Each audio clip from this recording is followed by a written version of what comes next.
Hello friends, কেমন আছেন সবাই?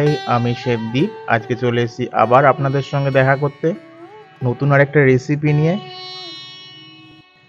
আজকে আমি আপনাদের সঙ্গে শেয়ার করব একটি জনপ্রিয় নিরামিষ রান্না, যেটি বাঙালির একটি খুবই প্রিয় একটি পদ, যেটি না থাকলে বাঙালির নিরামিষ খাবার একদম অসম্পূর্ণ।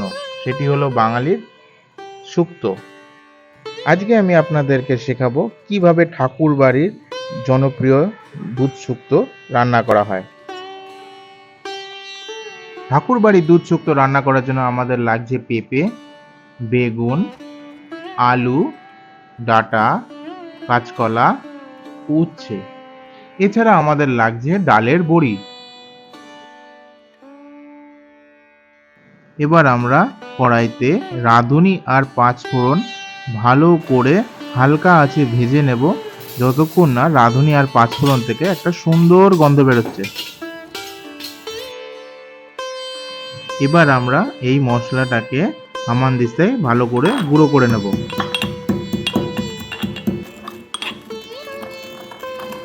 আমাদের মশলাটা ভালো করে গুঁড়ো হয়ে গেছে। এবার আমরা এটাকে একটা জায়গায় রেখে দেব।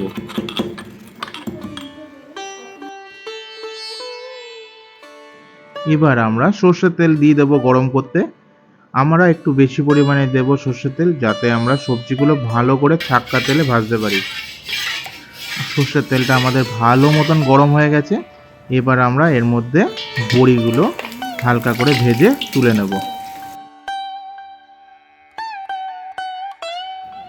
এবার আমরা আলুটাকে ভেজে নেব, দিয়ে একটা একটা করে প্রত্যেকটা সবজি আমরা ভালো করে ভেজে তুলে নেব। আলুর পরে আমরা দেব কাঁচকলা, দিয়ে কাঁচকলাটা হালকা ভাজতে ভাজতে আমরা দিয়ে দেব আমাদের পেঁপেটা। আমাদের এই তিনটে সবজি ভালো করে ভাজা হয়ে গেছে। আর ভাজার সময় আমরা একটু সামান্য উপর থেকে নুন দিয়েছিলাম।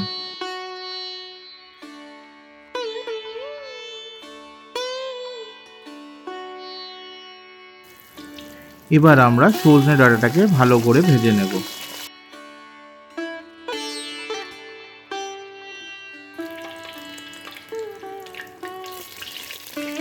এবার আমরা বেগুনগুলো তেলে ছেড়ে দিলাম।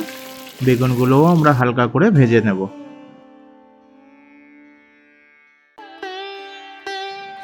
বেগুনগুলো আমাদের ভালো করে ভাজা হয়ে গেছে। এবার আমরা বেগুনগুলোকে তুলে নিচ্ছি তেল থেকে। এবার আমরা ভেজে নেব উচ্ছেটা।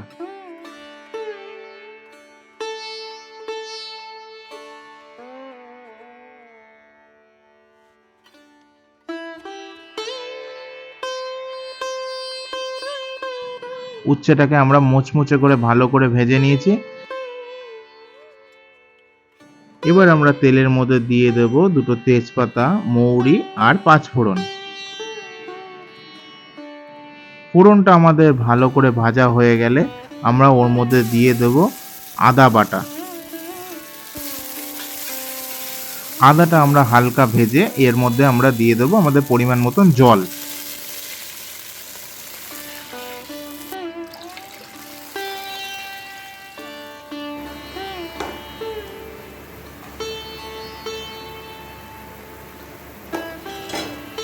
জলটা ফুটে উঠলে আমরা ওর মধ্যে দিয়ে দেব পরিমাণ মতন নুন আর দেব পরিমাণ মতন চিনি।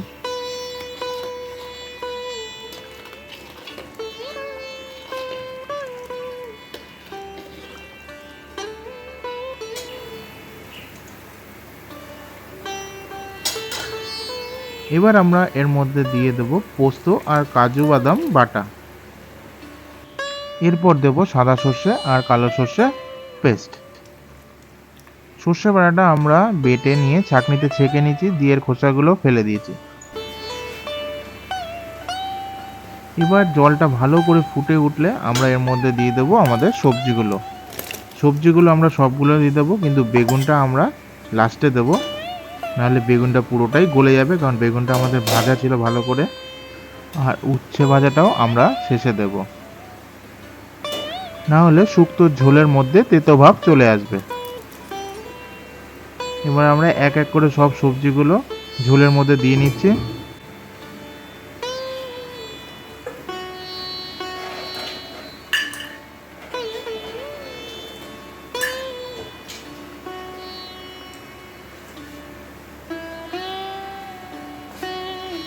এবার আমরা সমস্ত সবজি দিয়ে ঝোলটাকে ভালো করে ফুটাবো।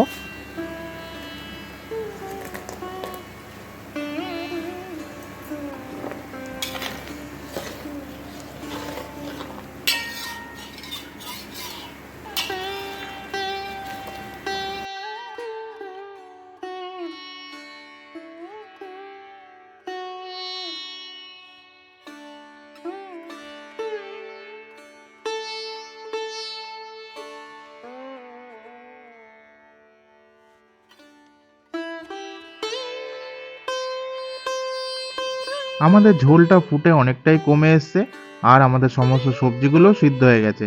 এবার আমরা শুক্তোর মধ্যে প্রধান আইটেম দিয়ে দেবো হলো কাঁচা দুধ।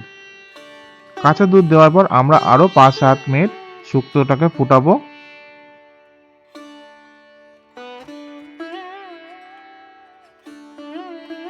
এবার আমরা শুক্তোর মধ্যে দিয়ে দেবো বেগুন আর আমাদের ভেজে রাখা উচ্ছেটা।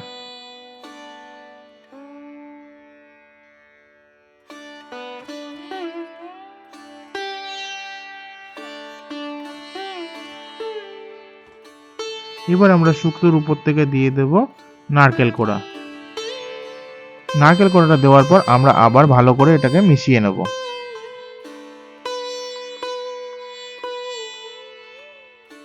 এবার আমরা শুক্তোর উপর দিয়ে ছিটিয়ে দেব আমাদের প্রথমে ভেজে রাখা মশলাটা।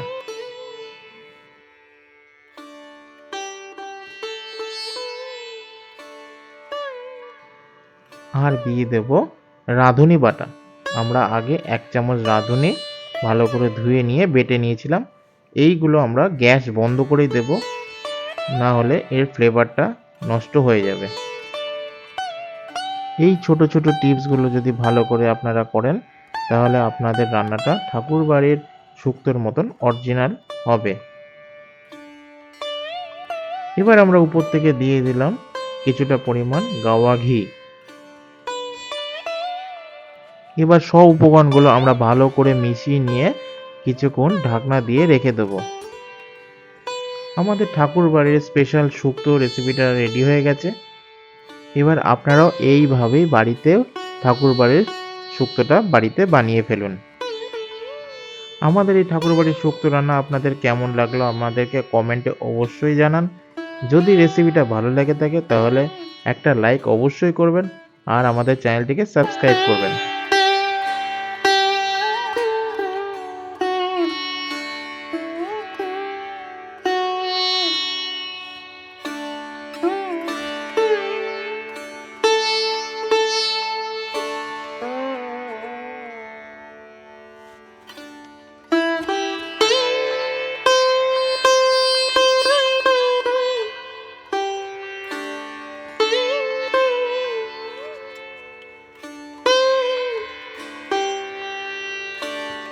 আমরা শুক্তোর উপর থেকে কিছু নারকেল কোড়া ছড়িয়ে শুক্তোটাকে পরিবেশন করলাম।